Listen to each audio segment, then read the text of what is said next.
હવે આવામાં જો પિતૃ શ્રાદ્ધના દિવસો વચ્ચે પડતા હોય તો શું આપણે ખરીદી કરવી જોઈએ? નમસ્કાર દર્શક મિત્રો, ખબર છે .com પરથી હું દ્રષ્ટિ નાયક આપ સૌનું સ્વાગત કરું છું. દર્શક મિત્રો, આપણા હિન્દુ શાસ્ત્રો અનુસાર જેમ આપણે દેવી દેવતાઓનું પૂજન અર્ચન કરીએ છીએ, એવી જ રીતે આપણે આપણા વડીલો, આપણા પૂર્વજો પાછળ પણ દાન પૂન તપ કરતા હોઈએ છે. આપણા જીવનમાં આપણા પૂર્વજો, આપણા વડીલોનો ખૂબ સાથ સહકાર મળતો હોય છે.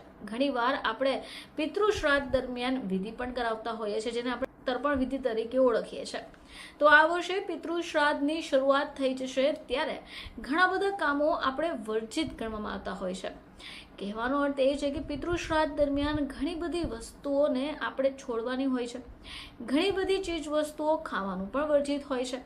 તો આવામાં ઘણા બધા લોકોનો પ્રશ્ન હોય છે કે પિતૃ શ્રાદ્ધના દિવસો દરમિયાન આપણે શું ખરીદી કરવી જોઈએ કે કેમ?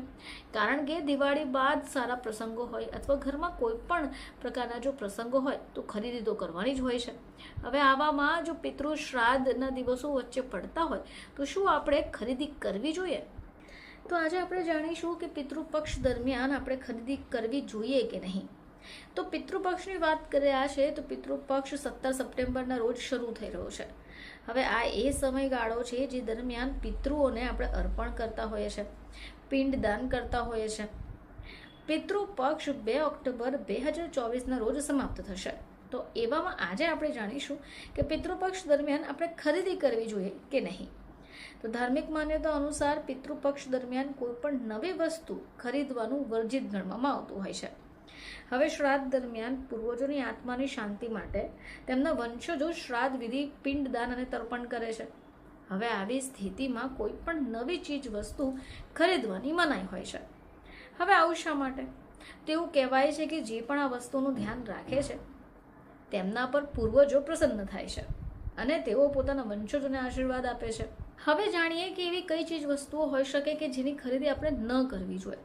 તો પિતૃપક્ષ જ્યારે પણ ચાલતો હોય આ દિવસો દરમિયાન નવી ચીજ વસ્તુઓ જેમ કે નવું ઘર, કાર, કપડાં, સોનું, ચાંદી વગેરે જેવી ચીજ વસ્તુઓ ખરીદવા જ ન જોઈએ. પિતૃપક્ષ દરમિયાન તમારે કોઈ પણ નવા કાર્યની શરૂઆત પણ ન કરવી જોઈએ. કહેવાનો અર્થ એ છે કે તમે કોઈ નવું બિઝનેસ સ્ટાર્ટઅપ કરવા ઈચ્છતા હો અથવા કોઈ પણ નવા કામની શરૂઆત કરવા જઈ રહ્યા હોય તો આ દિવસો દરમિયાન તેને ટાળવું જોઈએ. હવે આ પિતૃપક્ષ દરમિયાન તમારે કંઈ પણ નવું ખરીદવું ન જોઈએ. જો તમે આમ કરો છો તો નવું વસ્તુ ખરીદવાથી વ્યક્તિ પર નકારાત્મક અસર પડી શકે છે. હવે પિતૃપક્ષ દરમિયાન નવી વસ્તુઓ ખરીદવી કે ખરીદી કરવી એ શુભ મનાતું જ નથી. આ સમયગાળા દરમિયાન તમારે આવી વસ્તુઓ ન કરો તે વધારે સારું બની પડે છે. ફરીથી તમારી સમક્ષ હાજર થઈશું. ત્યાં સુધી જોતા રહેજો ખબર છે .com.